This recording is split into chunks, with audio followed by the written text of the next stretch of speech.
Vayishma Yisroi. Yisroi heard. Rashi says, bringing the Mechilta, Mashmu Hashama Ba, what did he hear? Kriyas Yamsuf Mechemes Amalek. He heard the splitting of the sea and the war with Amalek.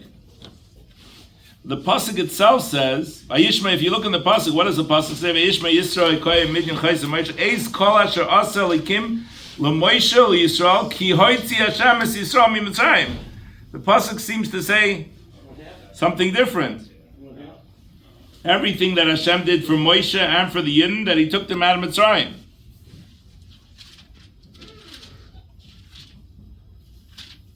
Rashi understands that it's two specific occurrences of taking the Yidden out of Mitzrayim.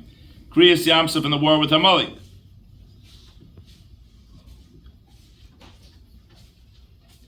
Oh, Rashi says it's two separate things. From the pasuk, the first thing is everything Hashem did to Moshe and the Yidden, and then a second thing, two separate events. The pasuk seems to be referring to, splits it into two separate events.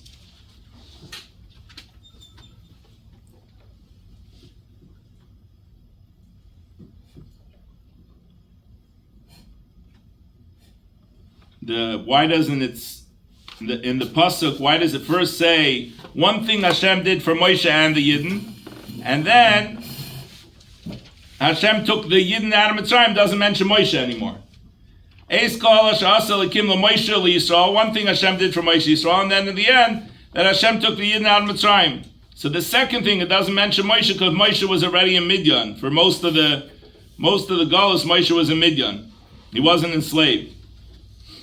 So the first part is Kriyas Yamsuf and the war with Amalek, that Moshe was a part of, Moshe and the Yidden. This is the Marsha on Zavachim, Daf Kuf Tes Zayin.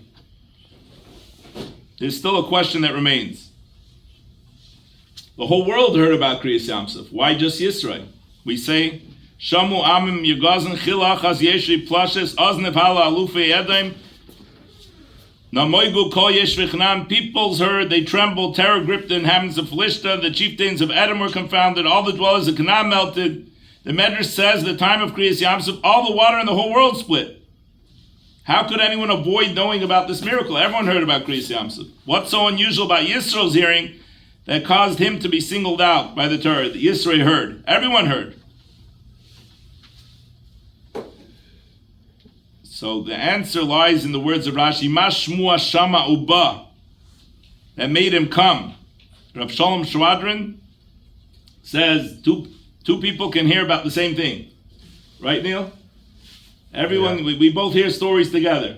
I only listen to the Ashkenaz. Right. But we can react in totally different ways. Right? Everyone heard Kriyas Yamsuf, but Yisro reacted and he came. He came to the Yidden. He did something. It tells here a story of Reb Baruch Ber Leibovich. He had a great reverence for Talmidei Chacham. He heard that there was a certain older man who remembered the great Gaon, Rabbi Akiva Eiger. Reb Baruch Ber decided to go through the great hardship of finding and visiting this man, thinking he might hear a new Torah thought from this man.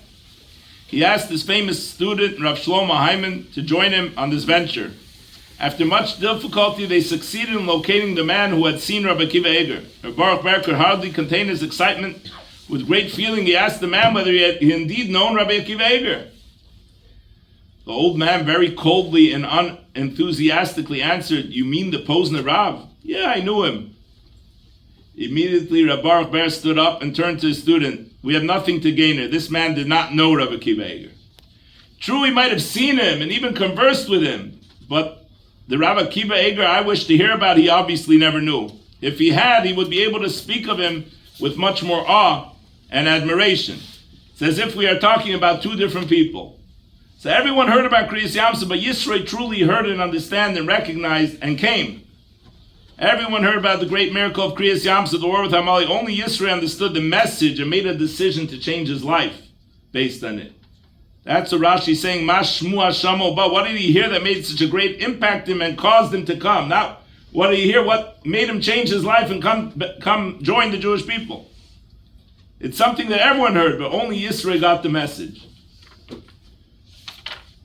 That's the first Var Torah. The second Var Torah is Anshi Chayil.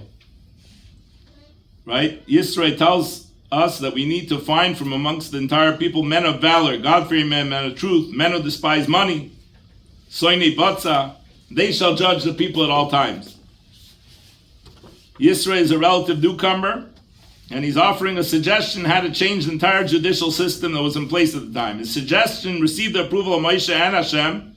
He merited getting a special name in recognition of having added this portion of the Torah. Yet Yisro Yeser Parashah, he adds a portion to the Torah. This portion of A'ata Techsa, you shall see, is a portion in the Torah. Is not a whole parsha like we know it. It's a small portion that has a pei or a samach at the end. So there's a whole portion about that Yisro adds about giving this advice. So it's very logical what he's saying, to appoint many lower judges to deal with simple problems, leaving Moshe Rabbeinu time to be available for the difficult issues.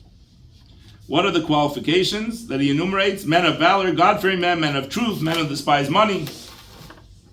So the three last ones we can understand. God-fearing, men of truth, men who despise money. But what is the first thing? Anshe Chayil. Men of valor. Need some clarification. What does it mean? Why is it necessary for a judge to be a man of valor? Rashi says that it means a man of means, rich men. They don't need to flatter anyone to show recognition. Difficult to understand Rashi's explanation because one of the other qualities is despising money. Soine batza, that you despise money. So what does it mean that you're wealthy? The Midrash explains, refers to men who do not attach importance even to their own money. Why do we need a separate qualification? The judge has to be rich. If that's what Anshi Chayil means, that you're rich, Chayil, yesh harbe Chayil, harbe kesef, why do you need that? Soine batza, it's the same thing. So the mechilta that Rashi brings, there's another interpretation that Rashi doesn't bring. The name of Rabbi Lezer Madoi, Anshe Chayil, men who inspire confidence. They're worthy enough. Their words may also be relied upon. They inspire confidence that people rely on them. The Bad Kodesh explains, where do we know Chayil this from? Eishes Chayil. Eishes Chayil miyimtza, a woman of valor who can find. Seems like from the beginning of the Eishes Chayil we say every Friday night, sounds like you can find a woman of valor. Eishes Chayil, who's going to find a woman of valor? You can find the Eishes Chayil. Then you go to the end of Eishes Chayil, what does it say? Rabbi's banes asu Chayil.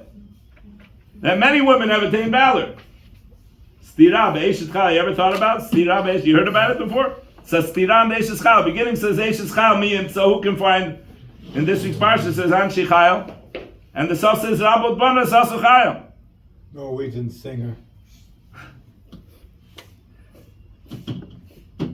So the answer to this contradiction, there's a big difference between doing some acts of valor sometimes. All of us could do acts of valor, but to actually be a person of valor, periodically we can do worthy acts, but if you're to make your very essence, to be a Anshe Chayil, to be a Eishes Chayil, that's miyimtza, that's important. Rabbi's banes is also Chayil. Everyone can do a Chayil once in a while. My uncle's Rosh Yeshiva Melbourne said it's much easier to do, it's much harder to do Tmidim Kesidram than Musafim Kilchasan.